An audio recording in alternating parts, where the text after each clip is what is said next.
मोदी की सुरक्षा चूक को लेकर के पंजाब के तत्कालीन डीजीपी सिद्धार्थ चट्टोपाध्याय के खिलाफ होगा एक्शन। कई अन्य अधिकारियों पे भी गिरेगी गांज।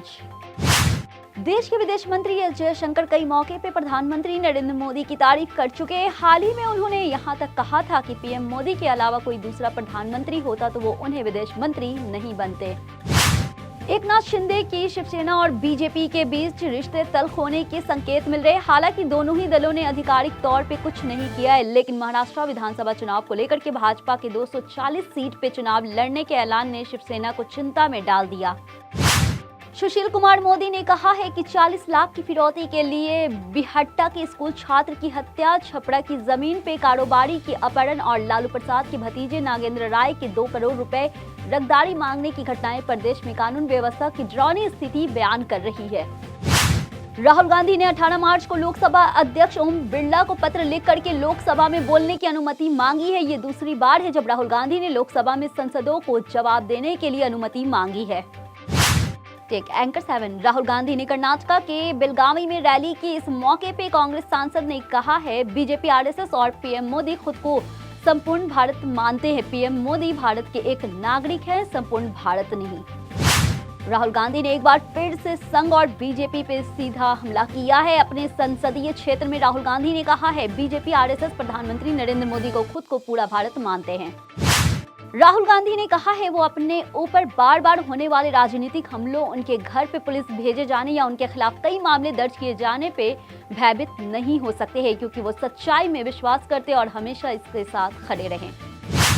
मल्लिकार्जुन खड़गे ने प्रधानमंत्री नरेंद्र मोदी पे पलटवार किया है। खड़गे ने पीएम मोदी की तरफ से उनको लेकर के की गई रिमोट कंट्रोल वाली टिप्पणी पे जवाब देते हुए पूछा, बीजेपी चीफ जेपी नड्डा का रिमोट कंट्रोल किसके पास है? सुप्रीम कोर्ट ने पवन खेड़ा के खिलाफ असम और यूपी में दर्ज 3 मामलों को लेकर के क्लब कर दिया है। सभी केस अब लखनऊ के हजरतगंज पुलिस स्टेशन पर ट्रांसफर कर दिए गए हैं। इस बीच सुप्रीम कोर्ट ने खेड़ा की 10 अप्रैल तक के लिए अंतरिम जमानत बढ़ा दी।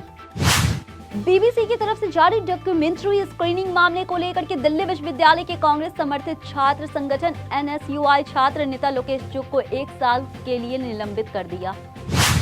मेरठ से बड़ी खबर सामने आ रही है, जहां हाजी याकूब की 31 करोड़ से अधिक संपत्ति कुर्क होगी। याकूब की संपत्ति को प्रशासन ने चिन्हित किया है। बता दें कि 32 वाहन और 7 आलीशान भवन कुर्क होंगे। देश के अलग अलग हिस्सों में हिंदी भाषा को लेकर के चल रहे घमासान के बीच मेघालय विधानसभा में बजट सत्र के पहले दिन राज्यपाल फग्गू चौहान के अभिभाषण के दौरान भारी हंगामा देखा गया है। वो विधानसभा को हिंदी में संबोधित कर रहे थे, जिस पे बीपीपी के विधायक नाराज हो गए। अगर आपकी क्रिकेट के साथ साथ राजनीतिक में भी दिलचस्पी है तो आप गुजरात के गांधीनगर में 20 मार्च से शुरू हुए एक क्रिकेट टूर्नामेंट पे नजर रखनी चाहिए। स्वर्णिम गुजरात विधायक प्रीमियर लीग 2022 से 2023 नाम के इन टूर्नामेंट का आगाज हुआ है। इनमें से कुल 10 टीम हिस्सा लेंगी, जिसमें 9 टीमें विधायक की होगी जबकि टीम मीडिया की भी होगी। गुजरात के इतिहास में पहली बार एमएलए क्रिकेट टूर्नामेंट का आयोजन किया जा रहा है। अमेरिका के पूर्व राष्ट्रपति डोनाल्ड ट्रंप के खिलाफ 2016 के चुनावी कैंप में अनियमित भुगतान मामले में सुनवाई चल रही है। उन्हें कभी भी गिरफ्तार किए जाने की उम्मीद है। इस बीच ट्रंप ने समर्थकों को एक ईमेल भेजकर कहा है, हो सकता है ये मेरे तरफ से लिखा हुआ आखिरी लेटर हो।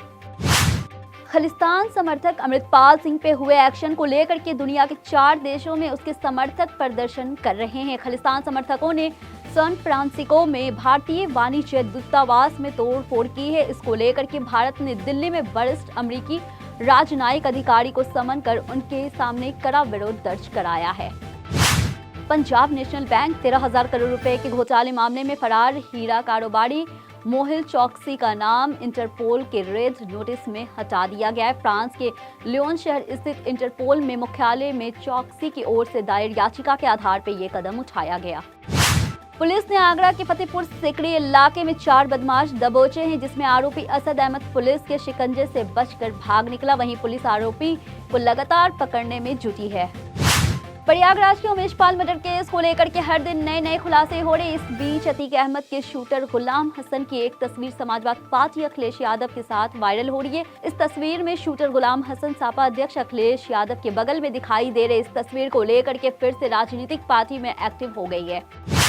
तेजस्वी यादव ने विधानसभा में कहा है, भाजपाई सपना देखते रहे, महागठबंधन टूट जाएगा, ऐसा कुछ नहीं होगा। सीएम नीतीश कुमार की तरफ देखते हुए मुस्कुराकर उन्होंने कहा है, हमको न मुख्यमंत्री बनना है, न नीतीश कुमार को प्रधानमंत्री बनना है। हम जहां भी हैं खुश हैं। नीतीश कुमार के नेतृत्व में काम करने में खुशी है।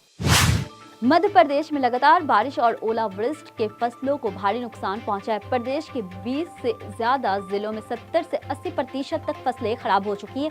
सरकार ने फसलों के सर्वे के निर्देश भी दिए, लेकिन बारिश और ओलावृष्टि के मुद्दों पे बीजेपी और कांग्रेस नेता भी आमने सामने आ गए। अब कमलनाथ ने सीएम शिवराज को पत्र लिखा है। प्रदेश कांग्रेस अध्यक्ष कमलनाथ ने मुख्यमंत्री शिवराज सिंह चौहान को पत्र लिखकर के जल्द से जल्द किसानों की फसलों को मुआवजा देने की मांग की। कमलनाथ ने पत्र में लिखा है कि बर्बाद फसलों को तुरंत मुआवजा किसानों को दिया जाए, क्योंकि इस वक्त किसान बहुत परेशानी में है। बारिश और ओलावृष्टि से पूरी फसल नष्ट हो चुकी है, इसके लिए किसान को राहत देना बहुत जरूरी है। अरविंद केजरीवाल जल्द ही 7 राज्यों के मुख्यमंत्रियों से मुलाकात करने वाले हैं। उनके इस प्रयास को लोकसभा चुनाव से पहले थर्ड फ्रंट तैयार करने की कवायद माना जा रहा है। अरविंद केजरीवाल आने वाले चुनाव में गैर बीजेपी और गैर कांग्रेस सरकार बनाने की तैयारी में जुटे हैं। केजरीवाल का दावा है कि केंद्र ने दिल्ली सरकार के बजट पे रोक लगा दी है, जिससे मंगलवार विधानसभा में पेश किया जाना था। दिल्ली सरकार की माने तो केंद्र सरकार की गृह मंत्रालय की तरफ से अब तक बजट को अप्रूवल नहीं मिला। दिल्ली शराब नीति मामले में अहम होने जा रहा है। ईडी आज भी के कविता से पूछताछ करेगी। माना जा रहा है कि आज कविता को गिरफ्तार भी किया जा सकता है। इससे पहले सोमवार को भी कविता से घंटों पूछताछ हुई थी। इस बीच इसी मामले में सिसोदिया की जमानत पे सुनवाई होगी। योगी आदित्यनाथ की सरकार लगातार खेलों को बढ़ावा देने के लिए काम कर रही है। इसी कड़ी में अब सीएम योगी ने एक बार कदम उठाया। मुख्यमंत्री ने कहा है, उनकी सरकार अगले साल प्रत्येक ग्राम पंचायत खेल किट उपलब्ध कराएगी। इसके साथ ही उन्होंने मिनी स्टेडियम और महिला पुरुष के लिए जिम बनवाने को लेकर के भी बड़ा ऐलान किया।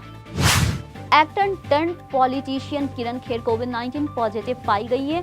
बेंटन एक्ट्रेस ने अपने ऑफिशियल ट्विटर हैंडल पे खुद को कोरोना पॉजिटिव होने की जानकारी दी है। इसके साथ ही उन्होंने अपना हेल्थ अपडेट भी शेयर किया है। अपील की है, जो भी उनके कांटेक्ट में आए हैं वो अपना कोरोना टेस्ट करा ले।